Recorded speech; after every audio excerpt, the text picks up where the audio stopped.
La France qui croule sous les émeutes et sous son énorme dette, l'euro numérique qui a désormais un nom et le cours de l'or en baisse en ce moment, c'est le nouveau sommaire de l'Hebdor, votre revue de presse hebdomadaire autour de l'or, des métaux précieux, de l'économie et de la géopolitique.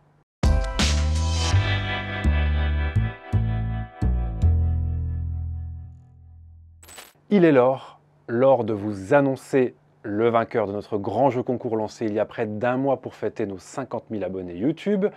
Vous avez été près de 2000 à y participer et on vous remercie chaleureusement. Félicitations à Olivier R qui remporte une magnifique pièce VRX Tchad de 10 grammes en or pur d'une valeur d'un peu plus de 650 €. Bravo Olivier, nous allons prendre contact avec vous rapidement par mail. Et pour vous remercier de l'enthousiasme dont vous avez fait preuve, nous relancerons un nouveau jeu concours dès la rentrée de septembre. En ce moment, alors que les médias font le zoom sur les violences urbaines qui secouent le pays, certaines informations passent entre les gouttes, comme celle de la dette publique de la France qui a dépassé pour la première fois le seuil symbolique des 3 000 milliards d'euros au premier trimestre, remontant à 112,5% du produit intérieur brut. La France devenant ainsi un des pays les plus endettés d'Europe. Il y a 10 ans, à la sortie de la crise des dettes souveraines, avec une dette sur PIB de 90,6%, la France faisait figure de parfait élève de milieu de classe, nous explique Le Figaro. Comment expliquer un tel glissement en une décennie? Tout simplement car la France n'a consenti à aucun effort substantiel durant la période pour tenter de rationaliser ses dépenses publiques, alors que ses voisins prenaient la question bien davantage au sérieux, poursuit Le Quotidien. Alors pourquoi la France décroche par rapport à ses voisins? Une autre journaliste du Figaro appuie sur les défaillances de gestion du gouvernement, notamment dans les moments de tension. À chaque fois, comme lors du Covid par exemple, l'État français dépense systématiquement davantage que les autres. Et quand la tempête se calme, Paris trouve 1000 autres priorités que de faire des économies ou d'engager des réformes douloureuses. L'économiste Marc Toiti s'énerve un peu dans une tribune pour le magazine Capital. Depuis le début 2020, notre dette publique a explosé de 638,5 milliards d'euros. Et tout ça pourquoi? Pour une hausse du PIB de 238 milliards d'euros, inflation comprise. Il manque donc 400 milliards d'euros. Pour Marc Toiti, ce n'est malheureusement pas tout.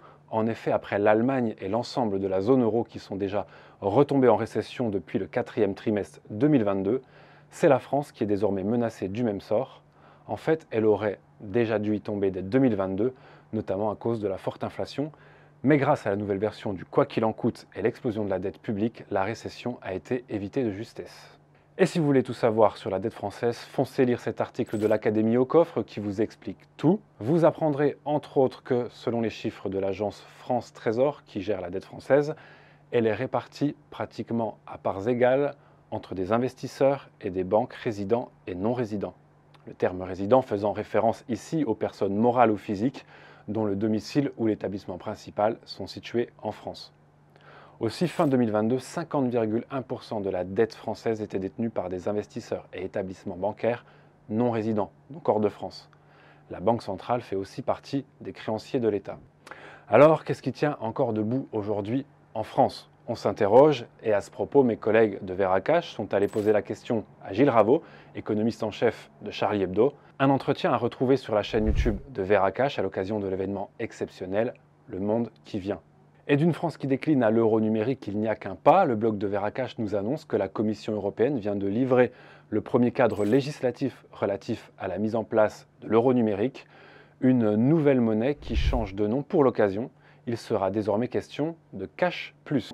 Ce texte doit dorénavant passer entre les mains des agents de la BCE qui doit le valider d'ici l'automne. Un euro numérique avec lequel la BCE souhaite remplacer le cash et que l'institution basée en Allemagne souhaite lancer à l'horizon 2027-2028. À la volée cette fois, un article de Courrier International pas piqué des hannetons qui nous apprend que dans plusieurs pays d'Afrique, être obèse peut aider à décrocher un prêt bancaire. En Ouganda par exemple, où près de la moitié de la population ne mange pas à sa faim, l'obésité est a priori considérée comme un marqueur de richesse, y compris par les professionnels de la finance. Compte tenu de la rareté des informations concrètes facilement disponibles dans les pays pauvres, les signes dénotant l'aisance, en particulier l'obésité, peuvent jouer un rôle décisif dans les interactions économiques où l'on cherche à évaluer la solvabilité d'un client, explique Elizabeth Mackie, économiste américaine. Et puis comme de tradition, un petit détour par le cours de l'or qui affiche depuis quelques semaines une baisse globale. En euros, le prix de l'or a atteint son plus bas niveau depuis avant la crise bancaire des mois de mars et avril, avec une once d'or qui affichait hier 1757 euros. Et puisque le cours de l'or affiche une tendance baissière, c'était l'occasion pour notre spécialiste de l'or et l'argent, Nicolas Perrin, de nous faire une vidéo parole d'expert pour se demander jusqu'où le cours de l'or pourrait-il descendre. Une vidéo à retrouver sur notre chaîne YouTube. Comme d'habitude, je vous ai mis le lien en description. Nicolas Perrin qui continue de disséquer le rapport Ingle Trust pour le blog L'or et l'argent et qui nous parle du cours de l'or dans une série de 2 articles.